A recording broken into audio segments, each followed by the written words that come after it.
Good day to all. Today we are covering the topics of direct taxation.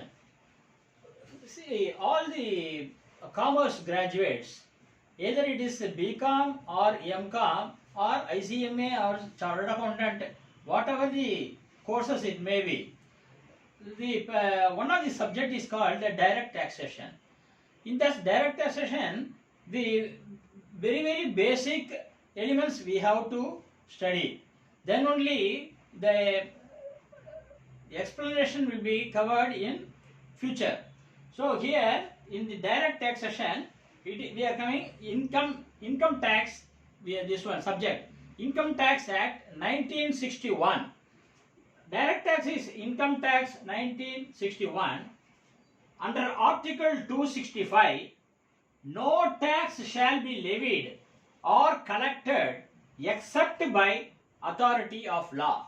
That means under section Article 265 says that the specified person only has to collect the tax from the person, other than their clarification is given, only specified person has to be collect the tax. All you might be able to understand. Then Article 266 read with Schedule 7, there are three categories of listed. What are they? Number one, union list. Union list means the taxes are levied or collected by central government only. And state list means the taxes are levied by the state government only. Concurrent list is the third items of list. That is, here both central and state, this is combined together. All this clarifying under Articles 266 read with Schedule 7. Here in union list, list 1 coming under entry 82, this is taxes on income other than agricultural income. You know what is meant by agricultural income. Any income derived from from land. You are cultivating some grains. From the grains, you are yielding the output. The output is you are selling to somebody by the farmers. So that is called agricultural income. Except agricultural income, all the other incomes are called income. Taxes on income other than agricultural income is classified under union list, list 1, entry 82. And another one is list 2 categories under entry 46. This is called state list. This state list only agricultural income, speaks about only agricultural income. This is the first part we covered. All you have to note down separately. Then the second part is administration of tax laws. See, the central government or state government, whatever it may be, the direct taxes is giving the picture under which person this has to be reported. Here under Ministry of Finance, whatever the government, whether it is Indian government or any other government, that is Ministry of Finance. Then Department of Revenue is subdivided into two. Central Board of Direct Taxes, number 1. Central Board of Excise and Customs. These are all the two categories. Central Board of Direct Taxes is number 1. And another one is Central Board of Excise and Customs. So in the direct taxes, the income tax, all the income tax departments, all officials are working for the department. For the department means for the Department of Revenue. This Department of Revenue is supposed to be reported to Ministry of Finance. Ministry of Finance is ultimate concerned government Prime Minister. Here the next topic is Central Board of Excise and Customs. You know, excise duties are payable on the basis of manufacturing of goods. Sales tax is payable on selling of the goods. This sales tax is indirect tax. GST presently is called a GST. This will be covered on some other days. And the excise is only based on the manufacturing of the product. The income is generated by the government, collecting by the government, and for the customs duty, any export or import of goods. That is, for that, the person who is exporting the goods or importing the goods, particular company has to pay the customs duty. Some customs duties are in specified percentage. Some other categories in ad valorem basis. This is in two types. These are all CBDT and CBEC. This is the second part. This you have to note down separately. See, these questions will be covered in the objective type questions, and in this objective type questions you have to, the question might be the Ministry of Finance is, the Department of Revenue is, has to report to dash, then Ministry of Finance. Here Department of Revenue is classified into two. They are dash and dash. That means CBDT, Central Board of Direct Taxes, and CBEC, Central Board of Excise and Customs. For each and every abbreviation, you have to say clearly. CBDT means Central Board of Direct Taxes. I saw one movie wherein the hero will ask a person who are all came for interview. At that time, he will ask, what is CBI? CBI means, some persons will say Central Board of Index. Some person will say, like that.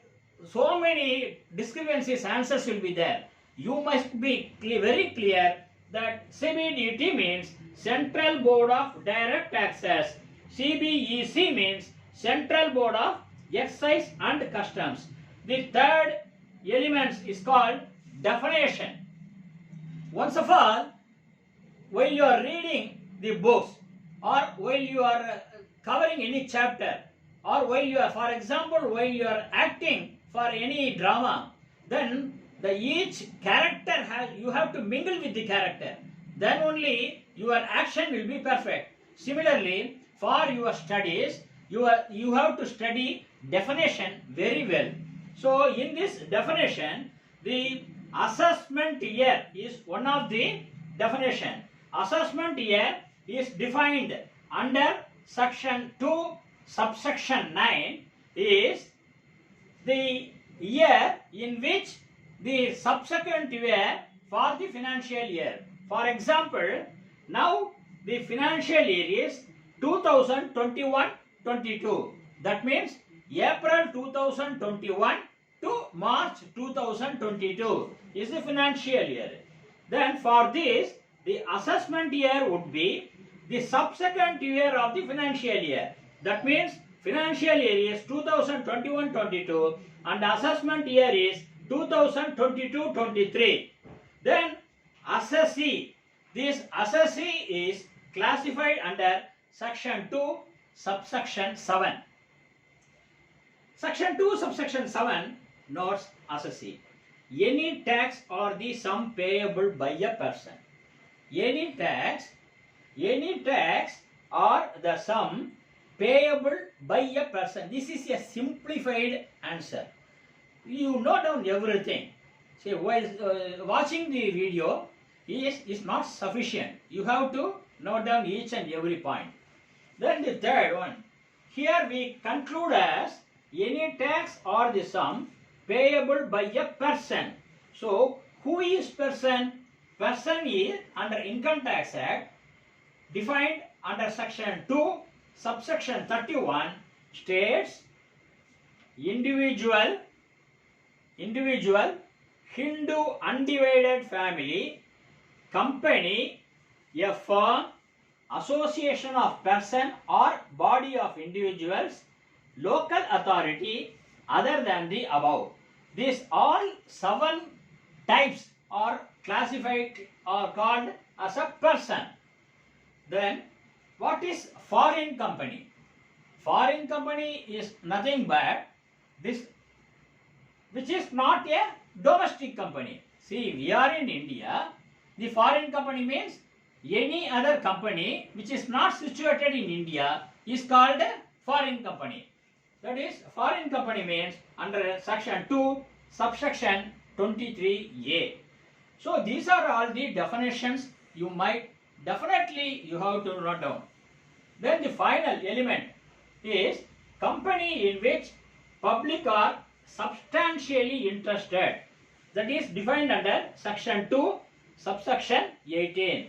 In short notes, this question will be coming for the examination. That is, company in which public are substantially interested. What are all they? Number 1, government company. You know government company? You know the definition of the government company? 51% shares. To hold the 51% shares is called that is a 51% minimum share has to be there. That is government company. Number 2, company under section 8 of Companies Act revision 2013. Earlier it was 1956, now revised to 2013.